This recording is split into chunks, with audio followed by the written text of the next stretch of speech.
Deep from the salty sea.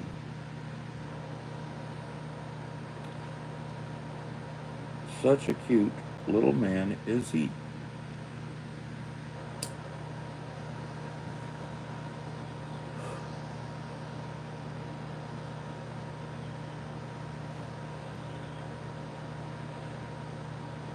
Where's everybody at? Come on in, folks. The water's fine.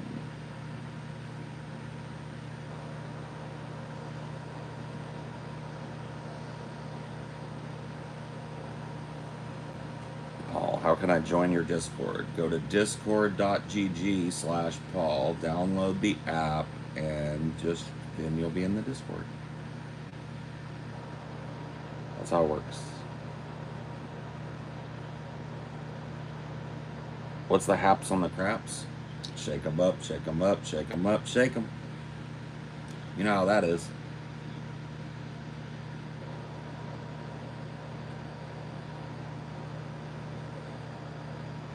A little bit bored today, I'm not gonna lie to you. Coming to you out of boredom and loneliness. Wife is out of town for a week, and so me and Dino are sitting here like a pair of fucking salty bachelors. And we're doing okay. We've been here before. But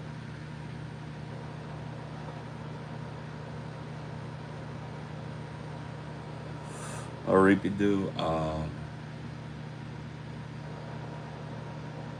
indeed.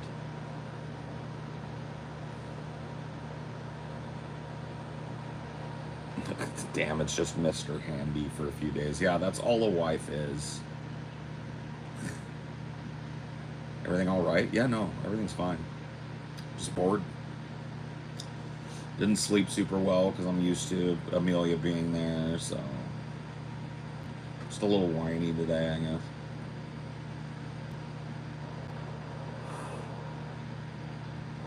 You think people should start forming communities that can sustain themselves via agriculture in order to actually have a community after climate? Probably, yeah. How's the weather over here? It's pretty good. It feels nice. It's like a nice spring day here. Your son's 4th birthday, huh? Well, congratulations. It's not a curtain climber anymore. You made it through the terrible twos.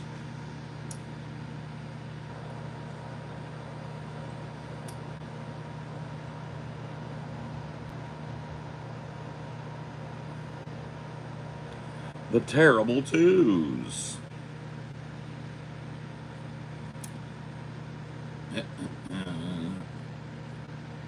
You can get high enough by then. I have faith in you. Just do it. Hey, Paul, I want to travel to New York from Massachusetts, but never traveled on my own before. Any advice? No, not really. I mean, when it comes to travel, especially nowadays when you got like fucking GPS on your phone and shit, just go. Be careful, like don't go, like if you feel unsafe in a place, don't stay around there, but like other than that, like that's just obvious, right? Yeah, just go. Go and have yourself an adventure.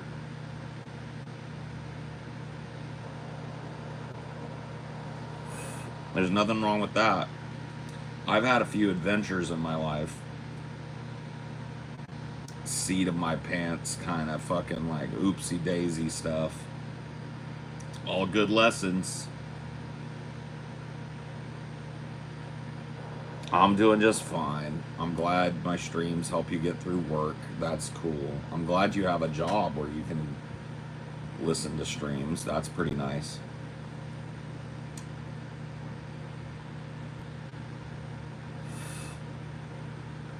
If you're going to work a job that doesn't occupy your mind entirely, you might as well, you know. What do you think about the announcing a new Lord of the Rings with Peter Jackson? Isn't it a show, though? Or is it like a reboot of the films?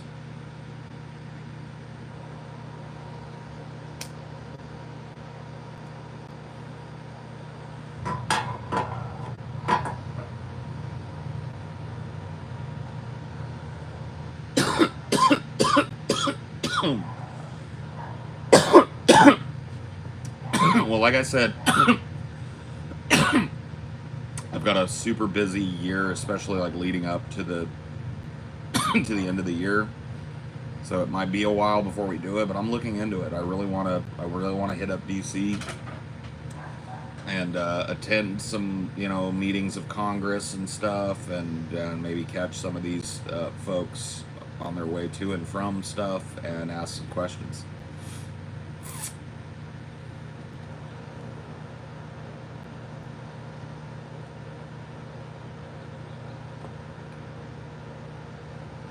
Gonna get fired.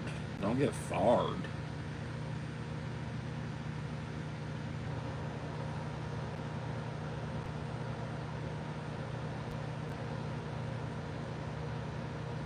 Yeah, I mean, I don't know. The Lord of the Rings movies are pretty close to perfect as they exist, in my opinion, so I don't know about a reboot.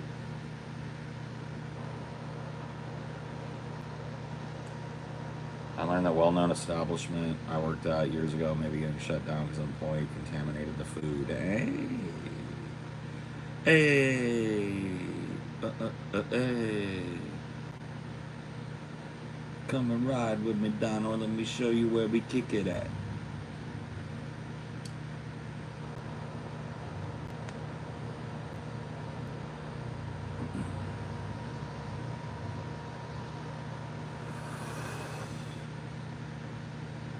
Oh man, I had something real frustrating happen to me earlier. I don't know if you guys watched yesterday's stream.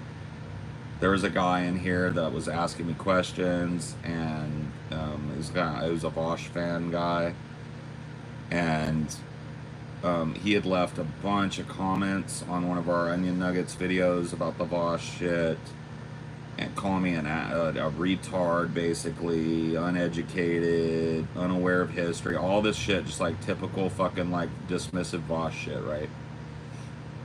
And I talked to the guy here on live on the stream, right? And then I told him at the end and everybody else, hey, join discord.gg/Paul. Come over. I hang out in there quite often. You could talk to me there. And he actually showed up today, and he was like, hey man, he's being all nice. And man, I really wanted to yell at the guy, because you got to understand, dude, I just spent like at least the last 6 to 8 months hearing from every random anonymous commentator on the internet what a retard I am, and now there's like a little vindication. And here's this dude who's all willing to talk to me now, and now he's being all nice, and he's saying, oh, I see your point. But it's just like less than 24 hours ago, prior to just having a human conversation with me and asking me what my positions were and listening to it, this dude was calling me a retard and an idiot and all of that stuff. It's just really hard to go from A to B for me sometimes. I was sitting in there and I was like, oh, this is so hard. I just want to yell at this fucking guy and ban him and fucking... But I'm trying to be okay. I'm trying not to shove people away with my message.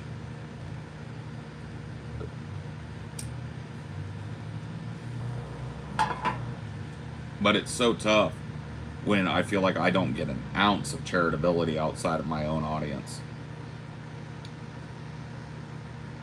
That when somebody floats in from another audience, it's like, it's just tough. But I really don't want to push people away from the message and stuff. I do take politics seriously. I do take leftism seriously. And I don't want to be overly aggressive in a way that makes people like not hear the message. But by the same token, I can only be what I am. What was he even mad about? He was just mad. He was saying I didn't listen to Vosh, that I was misinterpreting Vosh, that I had no plan. Just the usual shit. Like, tell me you haven't ever heard me talk about anything without telling me, basically. Vosh told me not to like you. I basically got him to admit that. I was like, what do you think that means? Vosh just told you not to like me. You didn't know anything about my prescriptions or my politics. You hated my guts for leaving paragraphs worth of bullshit, shouting me down. And then after one talk with me, you think I'm a reasonable, normal person who's got some pretty fucking decent ideas. It's like, what is that? Does that set anything off in your head?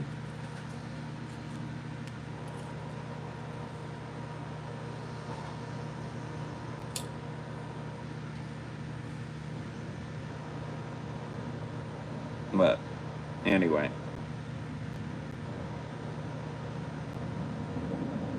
You're an agitator, old school. That's good. You can't cater to everyone. It's your brand. I know, but I also don't want to fucking kaboom, kaboom. What's that on your wrist, Paul? That's a Xeric Soloscope 2.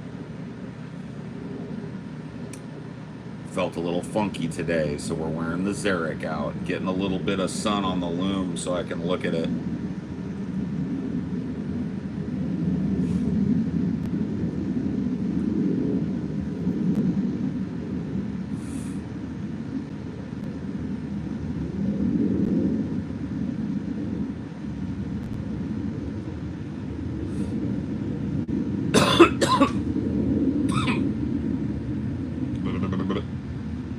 Oh, you look good. Thanks. I feel good. Watch looks like an old school radio tuner window. I know. I love how like steampunkish it is. It's like I know how to read the watch, but the first thing people ask is like, how do you even tell what time it is? Pretty easy, but it doesn't read like a normal watch. I just like how it's like kind of like old and vintage looking while still kind of feeling futuristic.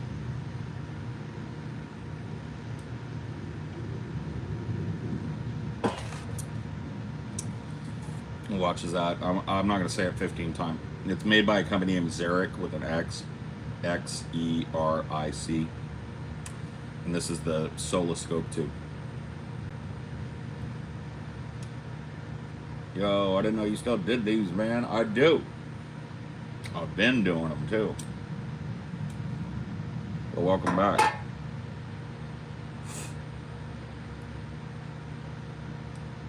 I love your chill Star Citizen streams. Oh, thanks. Looks very Art Deco. I can see myself getting something like that. Cool. Well, yeah, Xeric makes a lot of really cool kind of like non-traditional horology. So if you like watches that make people go like, how do you, what is that on your wrist? What is that you're wearing? And they're reasonably cheap too in comparison with other mechanical watch options. And a lot of their watches are also available in quartz, which is even cheaper, which is nice. I happen to have a boner for mechanical watches. I'll show you guys why.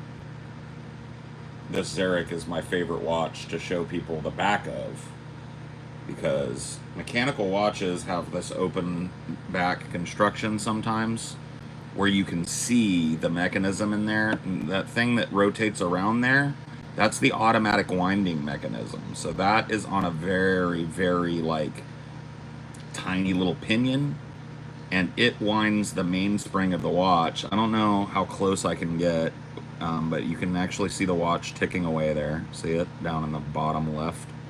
I love the fact that this thing on my watch is completely and utterly non-digital.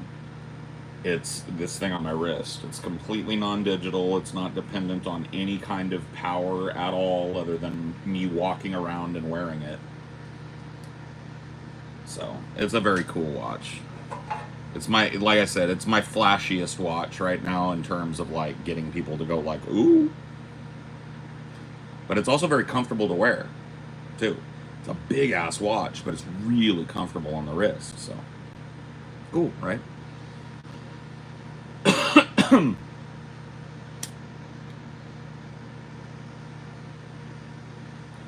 What watch would you get if money was no issue? If money was no issue, I would get an Along & Sona Zeitwerk Grandmaster Chime. That is my quote-unquote grail watch.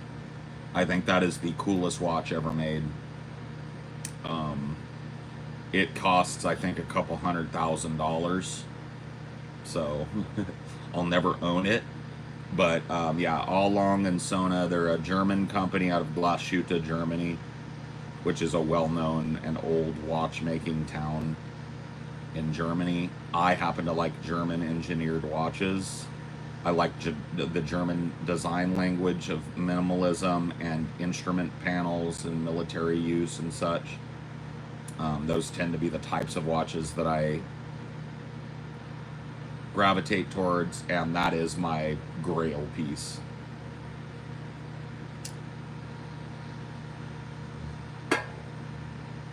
Along & Sona Zeitwerk Grandmaster Chime.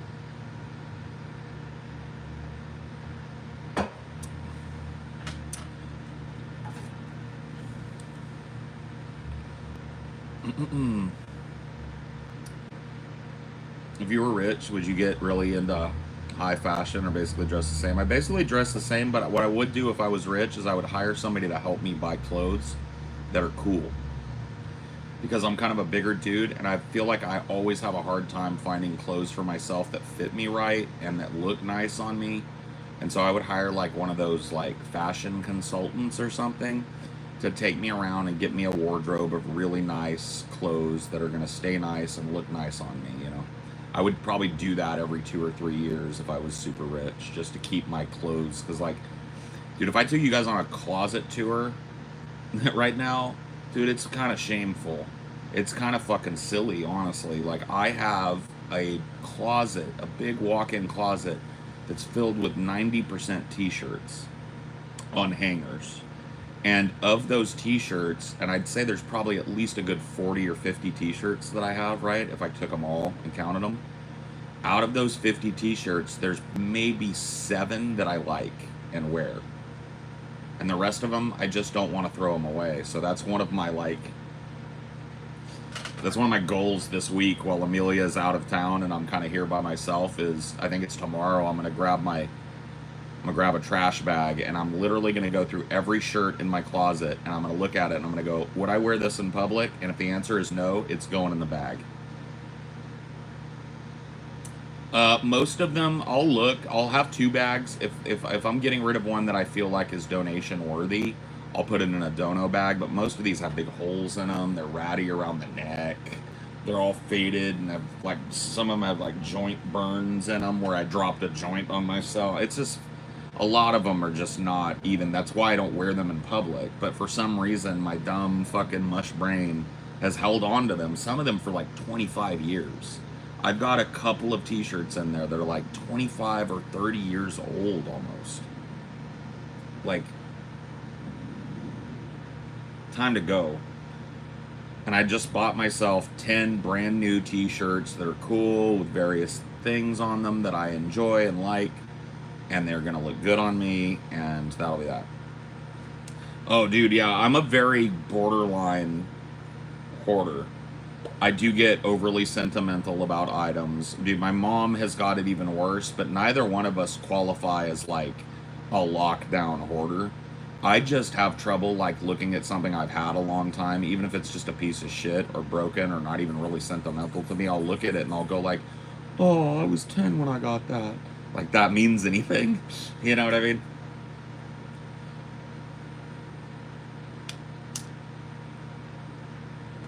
But under the right circumstances and, like, I'll probably on my own and unmedicated and stuff, I could see myself being a crazy hoarder.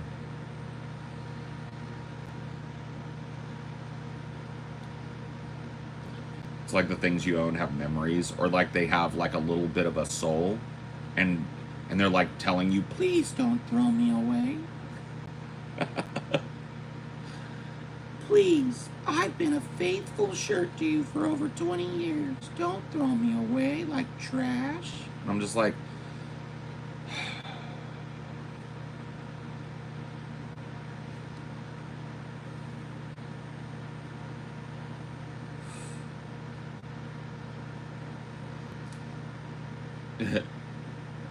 yeah, I don't really hoard anything else but clothes and little knickknacks and stuff, little like electronic items that I've had that I'm not using anymore that are worth nothing now. Like, I just like, oh, I might need that someday. So I got a little bit of that like old man's garage syndrome, and then a little like minor hoarding tendencies working on me all the time, you know. Oh, I might need this broken down piece of 1992 technology someday. I'm gonna keep that. You never know when you need an old school printer cable. I'm gonna keep 5 of those. It's like, oh man, a repeat do.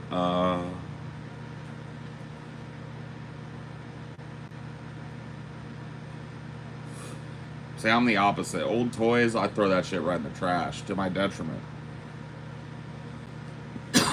it's always just like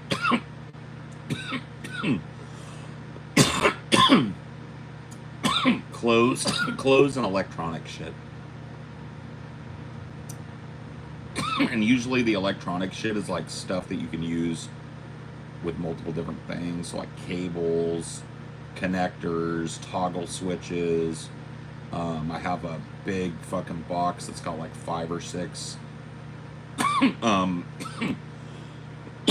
sorry, it's got like 5 or 6 power strips in it, and I'm already using 5 for my setup in there, or 2 or 3. I've got days. It's just fucking like this. I got too much shit.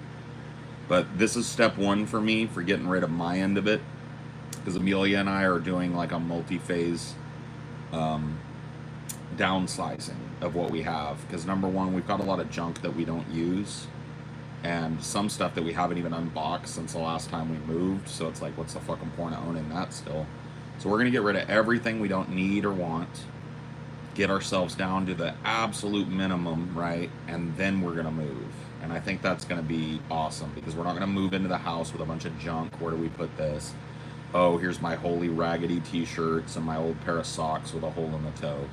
Awesome, let me put those away. It'll be, you know, we can start fresh. And if there's stuff that we need that we've thrown away, like an extra chair, or like our couch is like, we got it at Goodwill years ago, and it was already like from like the 70s or 80s. It's an old couch. It's fine, but it's just raggedy and old and kind of ripped and shitty.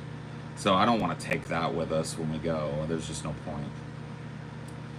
Moving doesn't have to be shitty, but it requires, well, 2 things. It requires a little bit of extra money, and it requires a whole lot of forethought and planning.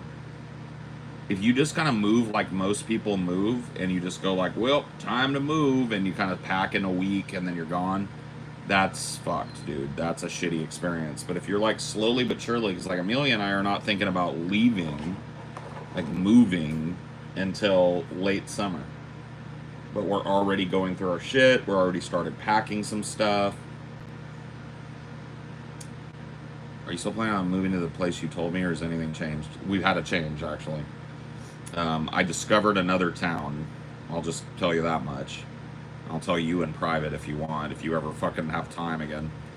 But yeah, no, yeah, we found a town that's just unbelievable almost. It's like kind of like a little bit of everything that I want.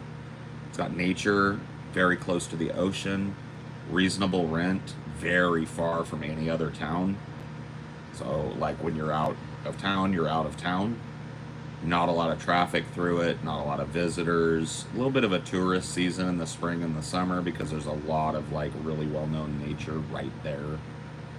But yeah, it looks perfect. So Amelia and I are going up there at the end of this month. I might miss a show. I don't think I will, though. I think we planned it out to where I won't miss a show.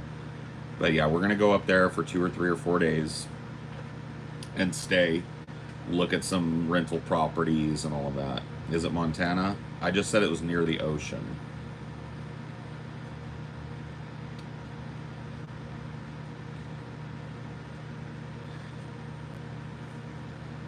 Been a while since I took geography, but I think that should inform the answer to that question, if I'm not mistaken. When it comes to where it is, I'm not going to tell you fucking people ever. If you guys find out where I live, it'll be Scotty with a slip of the lip.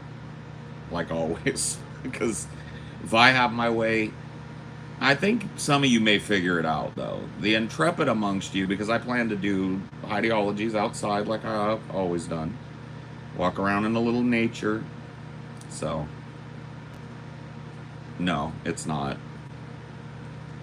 If you bet the money, you can pay me the money, because it's not Eureka. People will be able to geolocate me to a region based on just the time zone that they will see that I'm in. And if they're really good at biology and stuff, they'll be able to look at some of the trees and narrow down the region even further.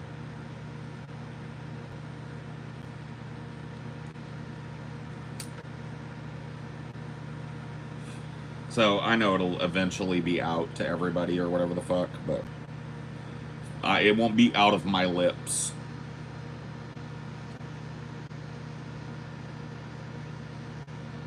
No, I know. Sheila Buff posted a picture of a flag in the middle of nowhere, and they were able to use a contrail that was up there to time what flight that was and geolocate the exact position of the flag and steal it. So I have no illusions of privacy. I would have to, like, if I wanted to be truly private from you guys, I would have to stop showing myself on camera, except for when I was in an enclosed studio. I would have to stop talking about what time it is where I'm at. I would have to leave that vague, right? Because every little bit of information about the environment here would tell people, like, look, if somebody was just popping in here and trying to guess what state I was in, and this is all they had. Okay, and the reflection of my window back there is a palm tree. Okay, so they probably narrowed me down to Hawaii, California, or Florida. If they're an astute person, they're going to hear my California accent. And they're going to say, you're in California, right? They've just narrowed me down from one little kind of picture with barely anything in it. So yeah, I would never be able to turn my camera on outside, and I really wouldn't even be able to do shows outside because the bird songs would also give it away. Like, for example, you guys will hear all the time when I'm out here scrub jays. Scrub jays are not only a California particular bird, they're particular to a certain area of California. Palm tree, scrub jay, Paul's in Central Valley of California. And that's all just with what you can hear and see right here. My thing pointed at the sky. Now, if they wanted to pinpoint exactly where I am in Central California, wait till a jet goes over. Time the contrail. There are websites that'll show you all the air traffic in America where they are. Paul, you know a lot about your local wildlife. I grew up around here, so that's what I said. The reflection in the window shows a palm tree. You guys can hear what sounds like a what you call it? Oh my god, I forgot their little name.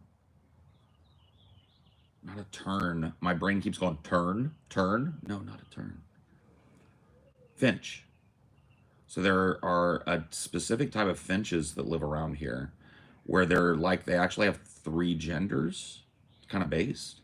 There are males and females which look almost indistinguishable. And then there is a third identity amongst them where it's mostly male, but sometimes females that have this white stripe down the middle of their head. And it looks, but they're the same species. Isn't that cool?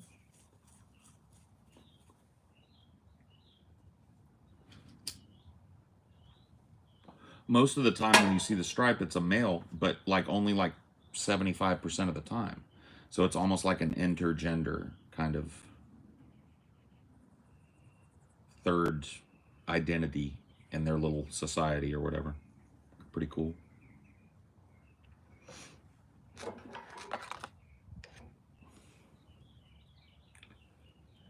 Well, these don't change sex. It's just a mutation that kind of establishes, sets them apart from the other birds because they're a rarity, but you see enough of them that if there's 5 or 6 of them, there's probably one, right? So it's just an interesting little thing.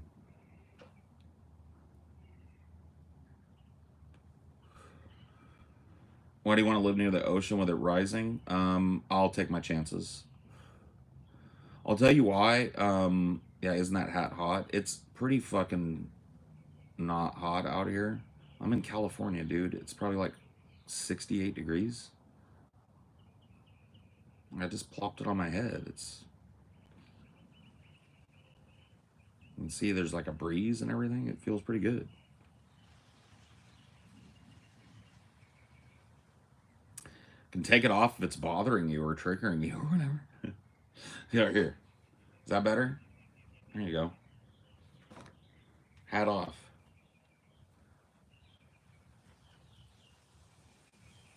There you go. Is that more the Paul you wanted to see? The hat actually helped. It was keeping my head cooler because this is like a blanket around my face.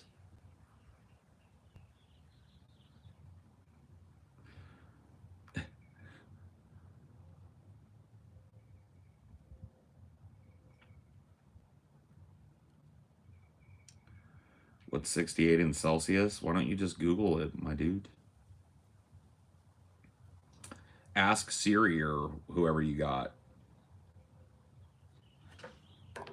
Hey Siri, what's 68 in Celsius?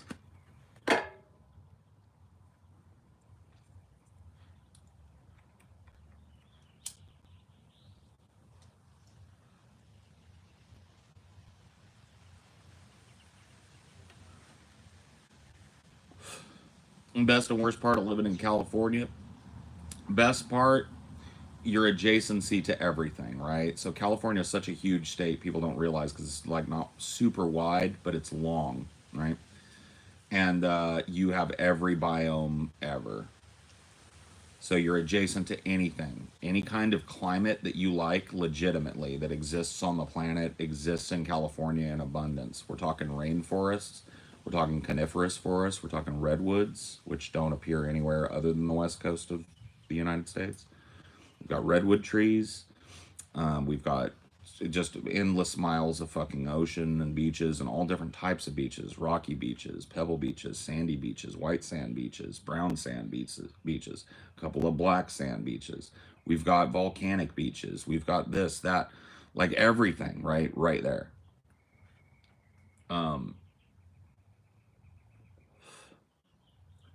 Worst thing about living in California, the heat. If you're going to live anywhere that isn't coastal in California, and even some coastal areas, you're going to be dealing with over 100 degrees in the summer, which it'll drag on for weeks. It'll be that here. And it's very expensive usually to live near the coast. So most people that come to California end up settling inland, which is where I live. I live in the San Joaquin Valley of California. It's a big, giant valley that you'll see if you look at a map of California, right smack dab in the middle, running all the way up the state from the south to the north. And nestled in between those two mountain ranges, the California Coastal Range and the Sierra Nevadas, the valley gets very hot, very humid. Pollution pours over the low passes from the LA Basin and from the San Francisco Bay into the valley and just kind of hangs here in our stagnant, slow, hot air. And so some of the worst air quality in America exists right here where I live. So that's a downside for sure. It's also like people will say, oh, it's prohibitively expensive to live in California. I wouldn't go so far as to say prohibitively, but I'm not gonna fucking lie to you. Shit is by and large more expensive in California than it is in other places. Now, jobs by and large pay more in California than they do in other places, so it kind of offsets, but it can be a barrier for people trying to come here at a certain level of income. But I'd say that is well outstripped by just the scenic beauty if you're any kind of a nature person. The travel opportunities and the diversity of characters, like the California character that people make fun of, the surfer dude, or you guys remember that SNL sketch, The Californians? And everybody's like, whoa, dude. Yeah, those guys exist, bro. They live on Venice Beach and they bum smokes off of people and they have white boy dreads, all right? They are out there, but like the California character is so diverse. I live in the Central Valley. It's a farming area. So I got like dudes wearing fucking tight ass Wrangler jeans and boots and big 10-gallon hats, walking around with a big old towel in their lip. Hey, what you do? You know, that's, you know, and everything in between that, right? You got your hardcore lefty cucks. You got your hardcore repressed, closeted homosexual conservatives. And they're all here, you know.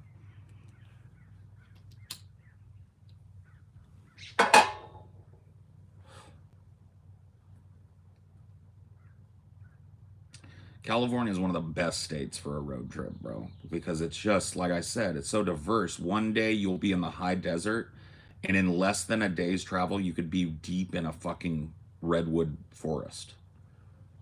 Way up in the mountains, in the snow, down by a fucking sandy beach or a volcanic beach, by the tide pools. You know what I mean? Like, in less than a day's travel. You can go from that extreme biome to a whole different one.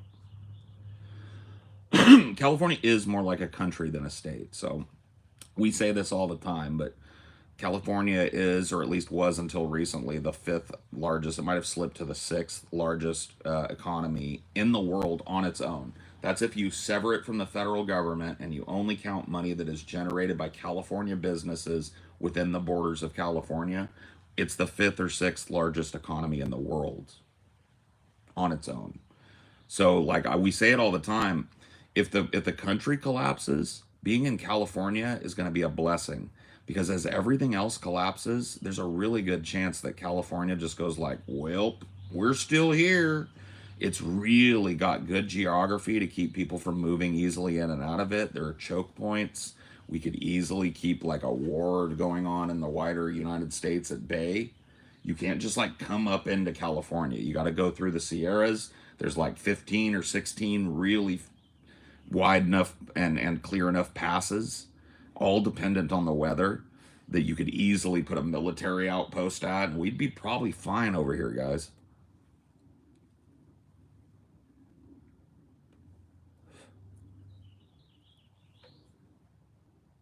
Yeah, we'd be pretty fine over here. Got like the biggest concentration of military hardware in any state except Texas. California has more naval air stations, which means more fighter jets on standby than any state in the nation. The California National Guard is the largest and most well-funded and well-armed National Guard organization in all 50 states. You get it, right? You're starting to get it. California kind of like, I don't mean to fucking glaze California anymore, but we kind of carry the rest of you. Like, if you look at especially you red state motherfuckers, if you look at red states, they're a net tax drain. And California is the biggest, I'll say it again, and I'll say it louder, the biggest tax base in America.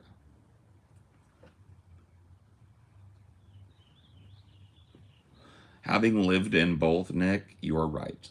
California and Texas are like brothers that hate each other. But they hate each other because they're pretty much the same place. Yeah. There's a little bit of jealousy because California's got way better weather and way better like climates and cool stuff to do. But ultimately, as far as like the culture goes, I don't know if California is the heart of America. In fact, I just got done telling you that we're kind of separate from you guys. Like, us being the sixth largest economy in the world, if that's the case right now, I think it slipped to sixth. That means that we can go it alone in a way that no other state can boast. Texas requires federal fucking funding way more than California does and requests it way more. Every red state is a net tax drain. Those taxes are being generated by and large in California and New York and Boston and Chicago, all deep blue leftist areas. So it's just like, it's getting kind of hairy down in the rest of the world, and California seems fine and honestly will be fine for way longer than any other place in the States. We produce something like 65% of the produce that you eat. If you go down and eat like broccoli, cabbage, lettuce, wheat, there's a really, really high chance that it was grown in California. So we're self-sufficient. Our reservoirs have all refilled. We're good. We're good. The rest of you guys aren't looking great. Yeah, you want almonds, you want avocados, you want Mexican foods, you want beef. We got beef ranches all up and down the Central Valley, pork ranches, chicken ranches. We're self-sufficient. There's more than enough food production happening in California. It has to be, right? Because we feed the nation as well as ourselves. So we could like functionally ramp down food production if there was like a national divorce, and ramp up industry and be fine.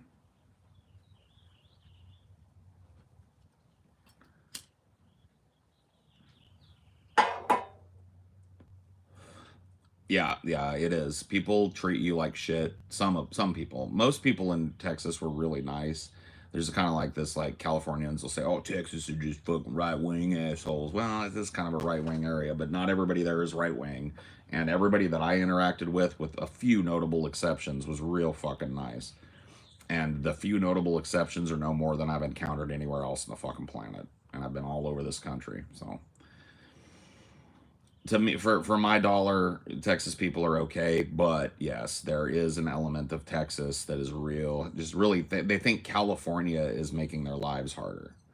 In their minds, it's like, oh, these Cali people coming here making this a liberal state, when in actuality, they're suffering because of their conservatism. They're freezing to death in the winter because of their conservatism. They're sweltering to death in the summer because of their conservatism. They're dying in these horrible flood events that happen during the summer because of the conservatism. It's just like a look over here kind of problem that some Texans have. And they gotta blame somebody because it can't be their fault for their shitty politics. So they look at California, and say what you want. They why do you guys? Okay, let me ask you guys a question. Why do you guys think that the conservative media invests so much time, money, and effort crafting a narrative that California is a crumbling, homeless infested, unlivable state? As a lifelong Californian, I can tell you the exact opposite is true. Yes, are there a lot of homeless people here? Yes. Do you know why? Homeless people from all the other states where there's no services come here. Because at the very least, there's a baseline of social services here. Are they overwhelmed right now? Yeah. But don't blame that on California. That's you. Where do you think these people are coming from? You think people are just going out of business and going homeless here in California? You talk to a homeless person, most of them came from another state to be here because there's opportunity. See? So when you hear conservatives saying, oh, San Francisco is a shithole, San Francisco is one of the most beautiful cities on the face of the planet still. Believe it or not. And one of the most functional and cleanest. Homeless problem notwithstanding, right?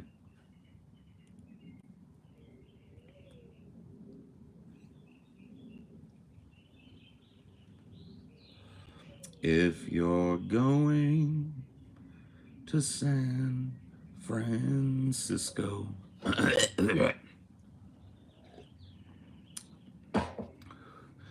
be sure to wear a flower in your hair. If you are going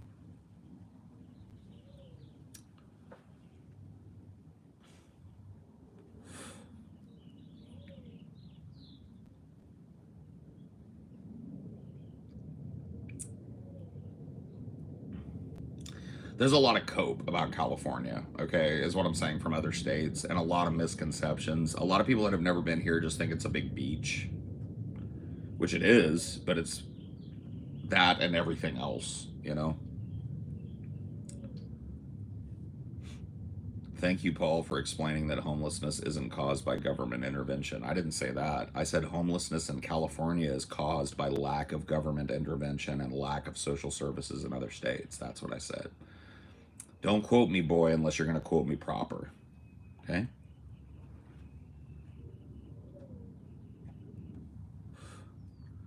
You're going to say I said something, I better have said it. And you better get it right, because I don't misspeak. I'm a very clear communicator, okay?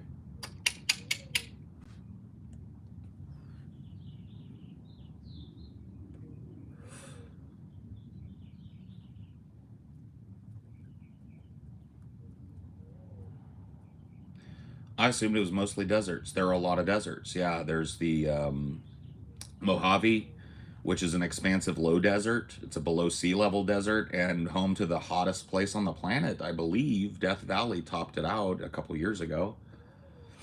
There's also the high desert. My favorite desert in California is the high desert of Tehachapi, which sits in the mountains in the coastal range above above Los Angeles and the basin, right? So it's beautiful. Joshua trees are my favorite a desert dwelling plant or denizen or whatever you want to call the things that live out there. I love Joshua trees. I have a dream of owning some ranch land out there and having a little goat ranch where we just do milk and cheese, no goat meat, and just live out there in that desert because it's just fucking beautiful, man. It's I can't describe it to you. If you and a lot of people don't find it beautiful. Is Palmdale worth visiting? Not visiting. You can stay there.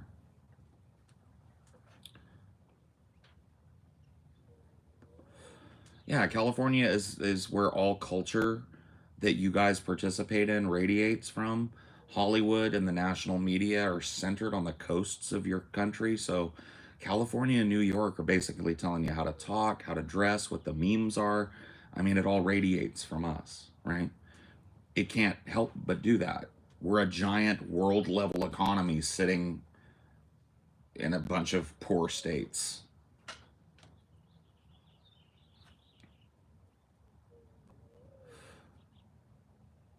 I'm an East Coast Canadian, which is cheap but frozen half the year. Yeah. I've lived and worked in Palmdale. It's not worth visiting. Yeah, I wouldn't come there for a vacation. Now, if you're going to stay in Palmdale so that you can be near the desert and LA, that's pretty good. But I wouldn't plan on just like chilling in Palmdale. Palm Springs is up there as well. That's a nicer place that's actually got some shit that people like to do. I don't know if you're a golfer. I'm not, but I know they got a couple of big nice golf courses there, spas and tours, and there's some really nice mesas and steps in that area that you can go to. The High Sierra Desert is my place. Yeah. Yeah, I love high deserts. I'm not a big low desert guy. I've lived in the low desert before. Did almost 3 years in Arizona right after high school, and pretty rough, man. Pretty rough and tumble. Although I can't really talk shit because it's just as bad here now that it was there. Like as I'm sitting here, it's fucking heating up.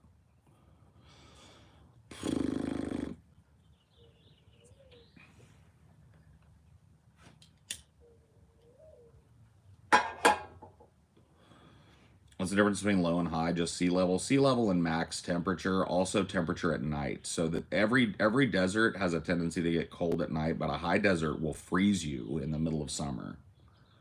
It gets real mountain cold at night. It's the sun baking down on it all day that keeps it hot. And then as soon as that sun goes down over the fucking horizon, it's like the ice box got turned on. It gets real fucking cold out in the desert.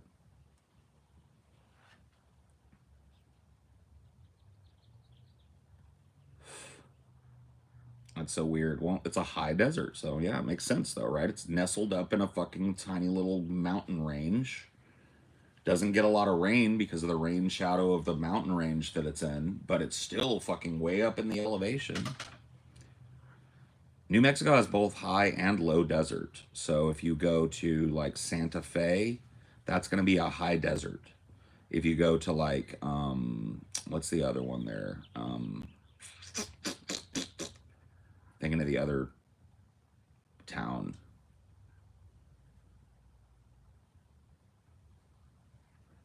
Joshua trees. Yeah, look up a Joshua tree. They're beautiful. And you only find them in high deserts. You grow up with any cool stories about California cryptids? Nah, not really. Wasn't a thing. There is one called the Fresno Creeper, I think, if you look into it, but we weren't aware of it as kids. I don't remember us talking about it as kids, so it's like a more modern, like, internet age thing, but I'm not into it. Hey, Paul, I think I've developed obstructive sleep apnea from nasal polyps. Your CPAP stuff really inspired me to finally get some help for it. Good. Anthony, if Ontario gets too expensive, Cape Breton Island is dirt cheap. Oh, look at this. Everybody's sharing their real estate. Or yeah, the Fresno Nightcrawler, that's what it is, yeah.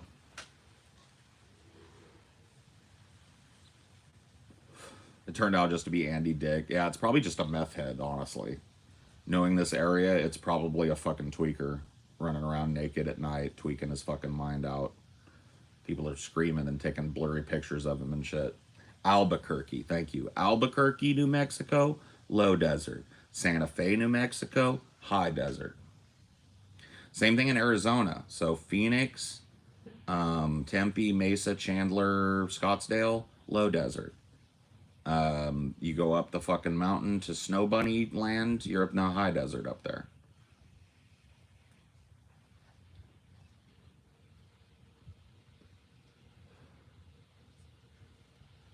But yeah, that's the way it works, man. But yeah, there's a lot of salt about California, a lot of misconception.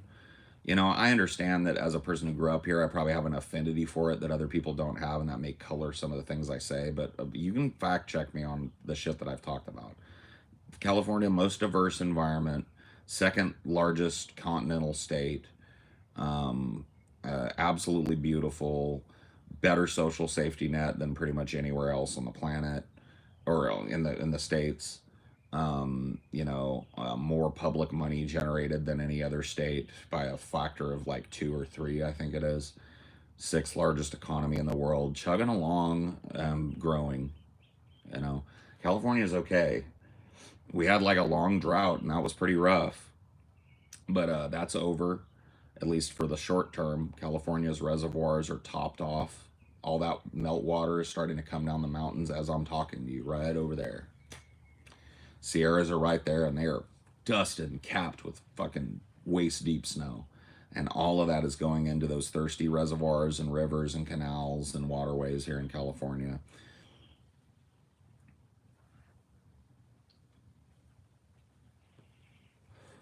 Paul, are you ever going to leave California? Maybe. It might be sooner rather than later. I just got done telling you I'm leaving, right? I'm leaving this place and I'm moving to a new place. So, I know where that place is, but you guys won't until somebody drops the dime or figures it out. I'm not going to entertain guesses, my dude. If you throw out the right answer, I'm going to tell you you're wrong. Paul's moving down the street. No. I will tell you, I will entertain that guess. No.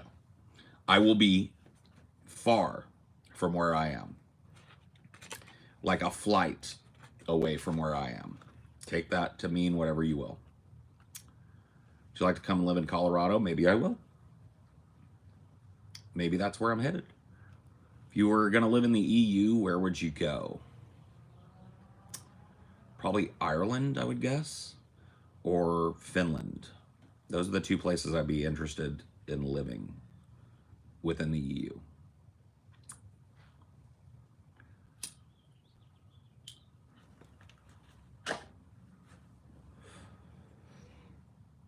Cali stories make me want to leave the shit swamp south so bad. Then do it. Like I was just having a fucking salty ass conversation on my Discord last night with a dude. I really like him. His name is The Dude. He's a country boy from East Texas. And he's just miserable there, man. He's a really bright, funny, affable, talented guy. And there's no reason for a guy like that to be living in fucking swamp ass bullshit East Texas. And we were trying to tell him, like, you got to get out of there, dude. I want to, but and he always has an excuse. A lot of Texans have a hard time leaving Texas. Same thing with California. California, like when people go like, people are leaving California in droves. I'm like, that always is the case, dude. Look up the California boomerang, okay? That's what we call it here. When somebody hears, "Hey, I'm moving far away, I'm never coming back," you know what we do? We pat them on the head here in Cali and we say, "See you in a couple years, buddy." It's called the Cali boomerang. Fuck this shit, I'm out. Ugh, it's fucking horrible. Oh, Cali's great.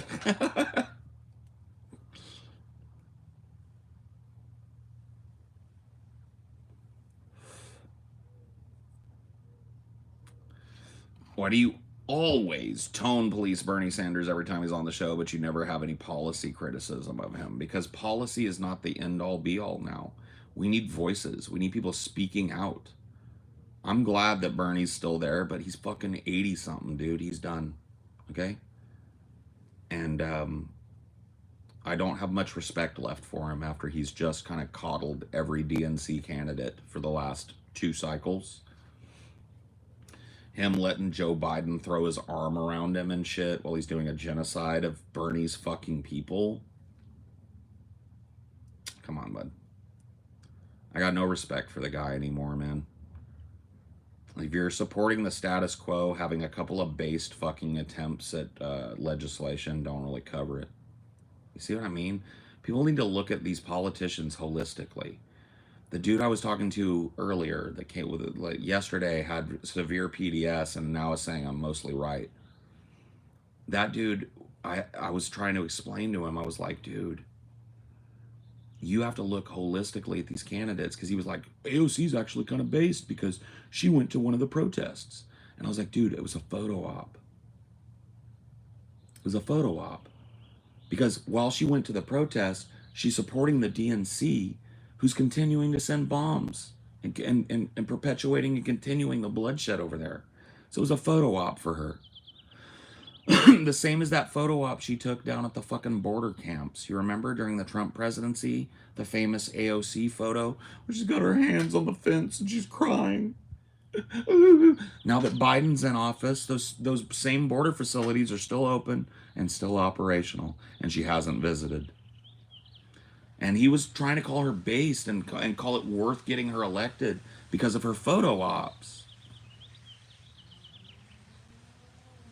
Unbelievable. You just hate her, bro. You don't know shit. Okay, buddy. Okay, dude. Whatever you got to do to cope your way to another fucking DNC loss. I'll just go ahead and call him like I see him, if you don't mind. I'll take your apology a few years from now. It's okay. Or not. You know. You just don't know anything. What don't I know? AOC folded on the Iron Dome, folded on her support of the Amazon union after she promised to help that happen to her constituency, folded on the rail workers' strike, has done nothing substantive to stop the bloodshed in Gaza, hasn't even really spoken out against it. And if she did, it was on Twitter. I don't care about her Twitter. Yeah, you're just wrong, dude. You're just salty, dude. Oh my God. Look how worked up, dude. I think you might be the wrong and salty one, guy.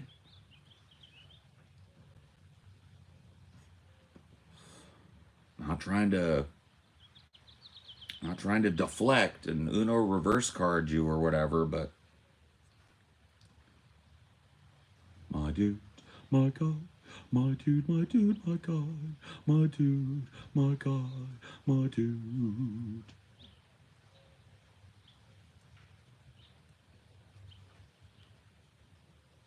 The good old nuh-uh and I'm mad. She called it a genocide in a speech to Congress. Cool. And she visited one of the fucking places. Is she opposing Biden? Is she saying that we should withhold our votes from Biden?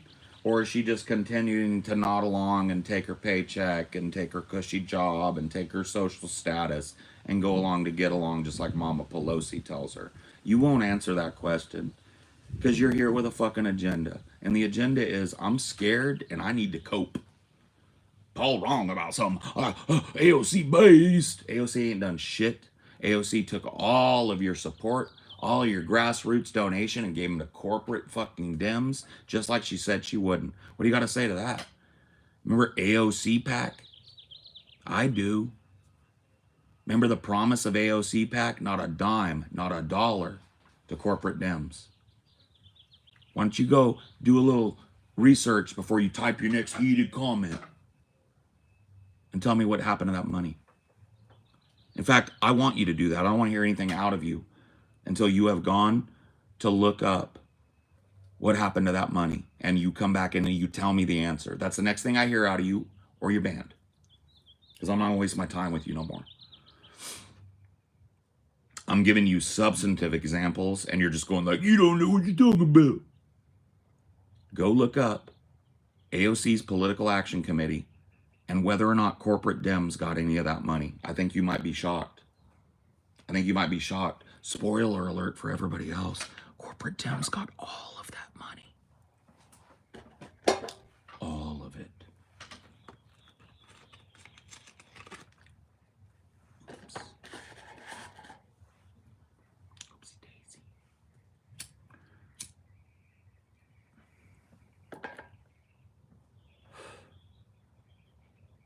AOC is hot. I will say one thing.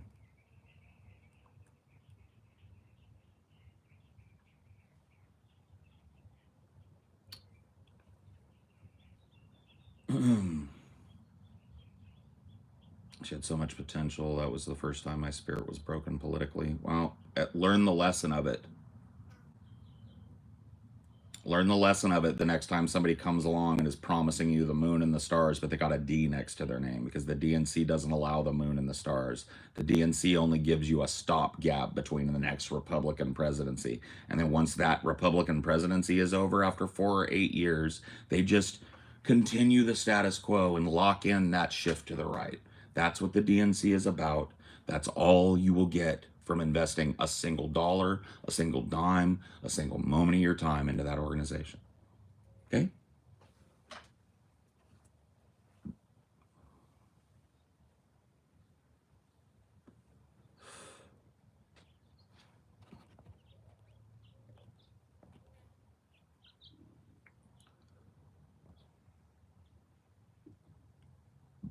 Would you ever stream games on Twitch again? Probably not. A lot of people operate on the AOC hot, therefore based and right about everything level of logic. I kind of feel like you might be right. I do think for a lot of people, it's cope, though, because AOC is one of the things that they'll point to rhetorically. Well, at least we got that. And it's just like, she has done shit. She's done nothing but roll over on what she promised, capitulate to the status quo. Hey, Paul, you started me to write a story based on the algae apocalypse you guys talked about early DFF days. Made a YouTube about it called Corpus. Cool. I think a lot of people operate on the... Yeah, okay, just making sure I'm caught up. Caught up over here, guys. I'm caught up.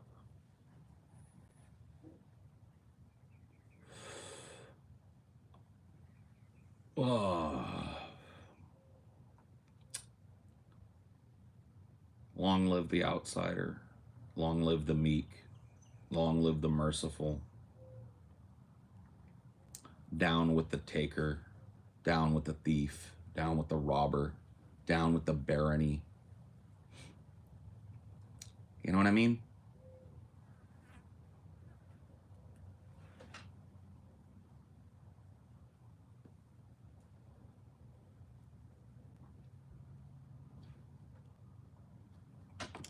You feel me on that?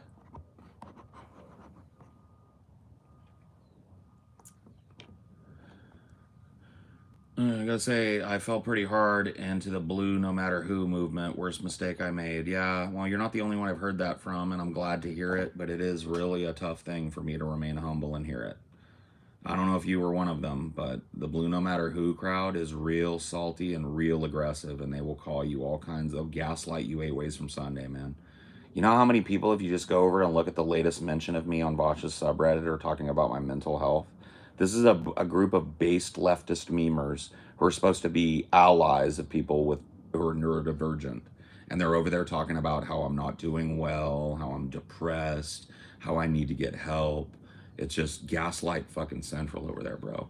And that shit, like, it doesn't affect me, sticks and stones and all that, but man, that shit builds up in your system over time like a poison. It just makes you angry, you know? And now at this point, when people are starting to kind of like open their eyes a little bit and come to me and go like, dude, I was wrong about that.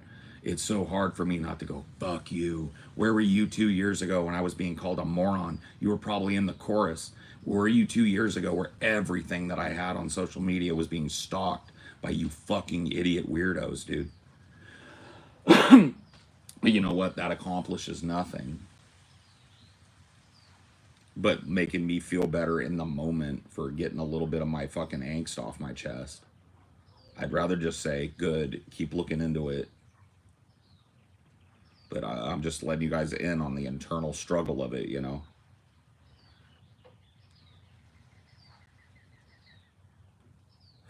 I know that responding to them that way makes it worse. It pushes people away who otherwise might cross over and shake your hand. And I'm really doing my best, guys, not to do that. I really am. But it's tough, man. I've had the shit slinging all the way up until being called a fascist. I'm a dude that's done nothing but oppose nationalism and imperialism my whole adult life, bro. I'm on record. I'm bona fide, dude. I've opposed those concepts. I've opposed the police state. I've opposed the military industrial complex. And to have a dude on the left unironically tell his fans, because you know what he said? He said, I'd be fine with you guys calling him a stochastic fascist or whatever. You know what that means? You know what that, unpack that language. That means, hey, audience, go over and call this guy a fascist. When the truth is, I'm a dude that's been on the left since I was politically active in my very early 20s. Raised by a union president, marched in protests, marched in union demonstrations, marched in strikes, canvassed for the DNC, canvassed for Gore, canvassed for Kerry. Voted like a good boy. And did my due diligence, getting my friends to do the same, okay? That's the truth of me. Is that fascist?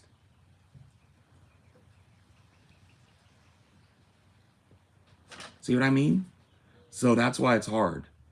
At the end of the day, when people start to wake up a little bit and go like, damn, he's kind of making sense over there. I'm gonna go tell him, hey dude, I'm sorry, but I was kind of wrong for a long ass time, and I think you're kind of right now. I don't agree with everything, but I think you're kind of right. And I have to go like, thanks, guy. Keep looking into it. Keep thinking for yourself. That's a good move. Gotta bite my fucking pride and all that shit.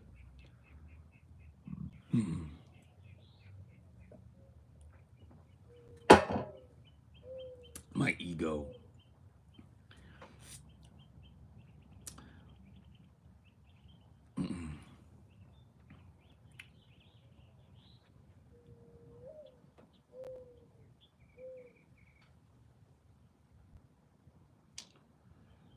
Let me just get on record for this.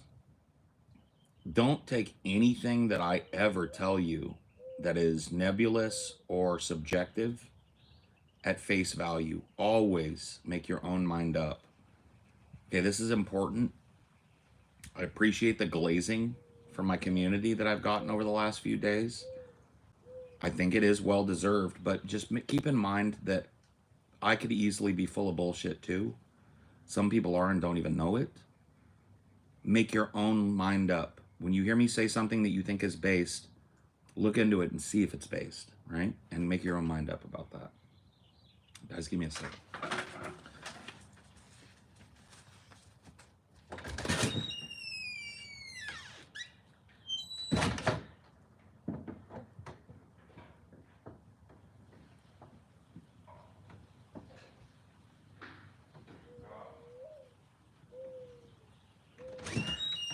Oh, man.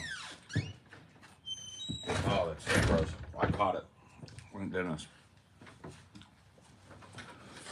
Oh. Got a fucking wave of nausea. Ran in and I found my fucking ginger and ate it. I don't know what it is about ginger candy stuff. It's disgusting. Oh my God, I hate this taste, but it literally stops nausea in its tracks. I don't know what it is. I get morning nausea because I don't like eating in the mornings, but I have to take a big fistful of vitamins and medication in the morning. And it upsets my stomach.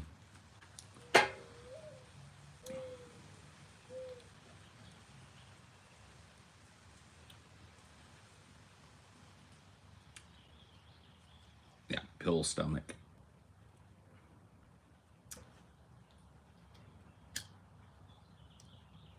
Yeah, it's just like those deli kind of style plastic container of candied ginger, like ginger candy with sugar on the outside. It's sweet and it's spicy and it tastes gross in my opinion, but it is better than throwing up in your mouth or dry heaving. Yeah, I'm fine. I just got back from the doctor. I just got my fucking self really checked out and stuff, and I got a really nice clean bill of health right now, guys. I'm doing really well, okay? My blood pressure was great. My heart rate was where it needed to be. I have a congenital fast heart rate, It runs on my mom's side of the family. My mom's got it too. There's a specific type of medication that I'll have to take for the rest of my life to regulate my heartbeat because it wants to go about 100 to 105 beats a minute when left to its own devices. And the doctors want me at like 87 to 95, you know. Are you okay, Paul? Yeah, I'm fine, man.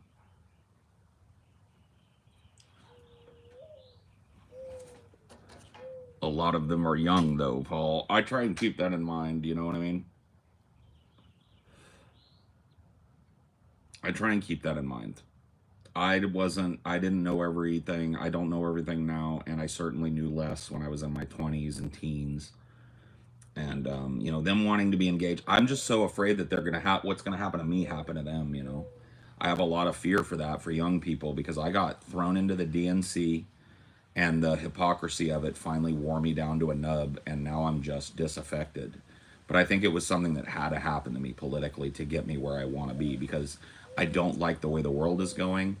I don't like politics and geopolitics, but at the very least I feel okay with myself. You know, where my positions I feel are sound given all of that disappointment. And I don't have to change them, and I don't have to jump around and make allotments and debate bro fucking gymnastics to make some contradictory statements that I've made somehow simultaneously true. I don't have to do that shit. And you know, that I can take a little bit of solace in that, if nothing else, because the world is dying. You know, there's really not a lot of solace going around, but I can take it in that. My position on this and my willingness and my activism is aimed towards that.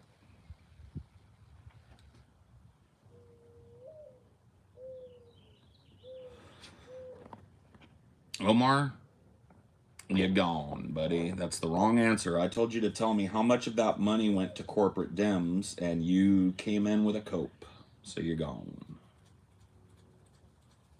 No, he left and did what I said, but then he didn't come back and finish what I told him to do. What I told him... There. That's better. Phone fucking ringing off the hook.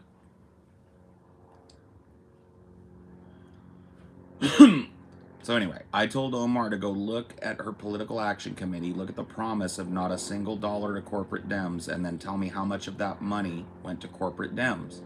And he came back with a cope. Oh, why do you think she did that, though? Bye-bye. Not gonna engage, you go bye-bye.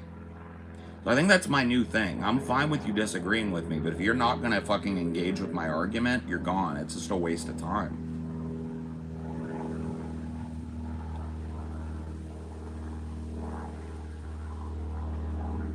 You know, I'm just not going to do that anymore. I'm not going to spin my wheels in the muck with you anymore in the chat or in person or anywhere.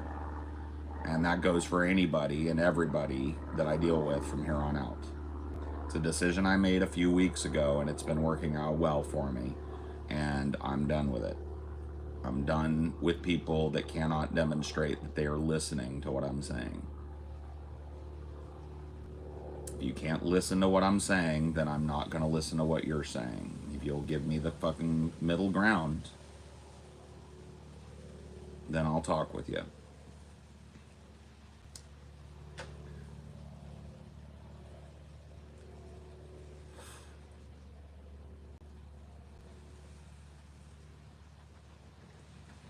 But if you're going to run around and label me a fascist and a Putin, well, I was a Putin supporter a few months ago when I opposed the DNC's line on Ukraine. Now I'm a fascist, even though I oppose everything that's going on in fucking Palestine and support an immediate cessation of fucking hostilities and an immediate transition to a co-equal one-state solution where everybody lives under the same constitution. It's the only way to break down the racial and religious prejudice that drives this bloodshed. That is my position, and I'm a fascist. Give me a fucking break. If that's you, you get nothing but scorn and a ban from me, okay? From here on out. And I don't care how many subscribers you got. That goes for the lowly plebs and the high tier fucking bread tube. Okay? You don't listen, you misrepresent me one time too many, you're gone. I cannot have a conversation with somebody who does not listen. And it is all too often a tactic to not listen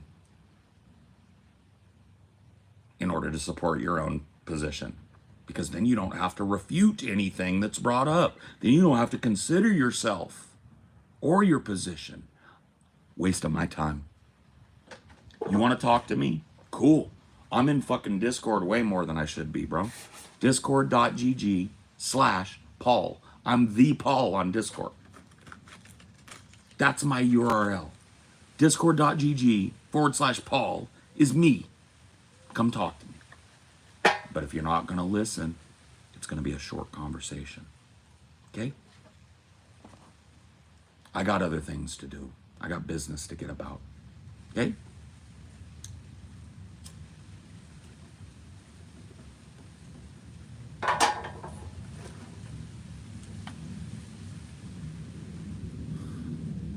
Challenge accepted. Come on over. All are welcome. It's a pretty chill place, and I am more than happy to answer questions and have a talk about whatever the fuck you want within reason. If you want to come in and defend goblin short stacks and weird fucking porn shit, I'm not the guy for that, okay? You have to find a different venue for that. But anything else is on the board, man.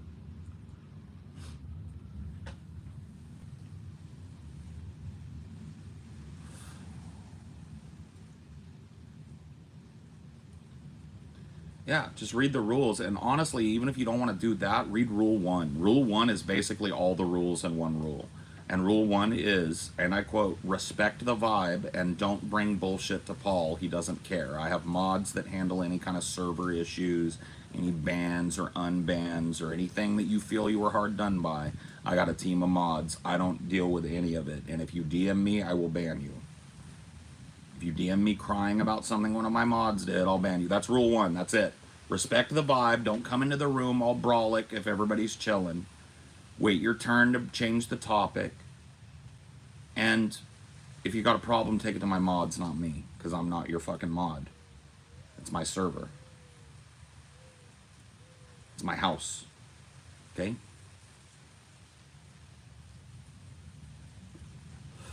That's it. If you can do those things, you can talk to me about whatever you want. Whenever you want. Whenever I'm in there, I'm there to talk to people. I'm not always in the mood to have a fucking in-depth discussion, but if I'm not, I will tell you so and tell you to come back some other time. Sometimes I'm in there late at night. I've hit the weed a little hard. I'm very relaxed. But like during the day like this, if I'm not on the show, it's a good chance I'm working on something and I'm sitting in the Discord, or I'm playing a game and I'm sitting in Discord, or I'm watching a movie and I'm sitting in Discord. Okay? I will not have a Minecraft server ever. There's nothing going on my Discord other than the standard shit. It's a voice channel Discord primarily. There are multiple voice channels. We had like 25 people in voice last night. Chilling. That's what we do.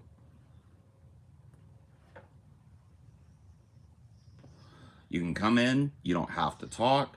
A lot of people don't. A lot of people like to just sit and listen to the conversations and the arguments and the jokes. You can just mute your mic and sit there and quietly and nobody's going to bother you, okay? I'm really worried about the Supreme Court ruling about the homeless. Have you heard anything else about it? I have not, but I probably will tomorrow when we cover it on the show.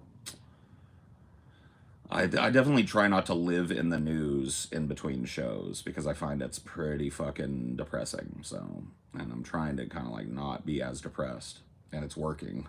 So I'm not dipping into the news until Friday. So I'll let you know what I think about it then. In the meantime, it's getting kind of like warm out here in a gross way. So I'm going to go inside. I'm going to end this. Thank you guys for hanging out and chilling as always. Think for yourselves. Don't take my word for it, etc. Right? Go. Have fun. See you next time. Bye.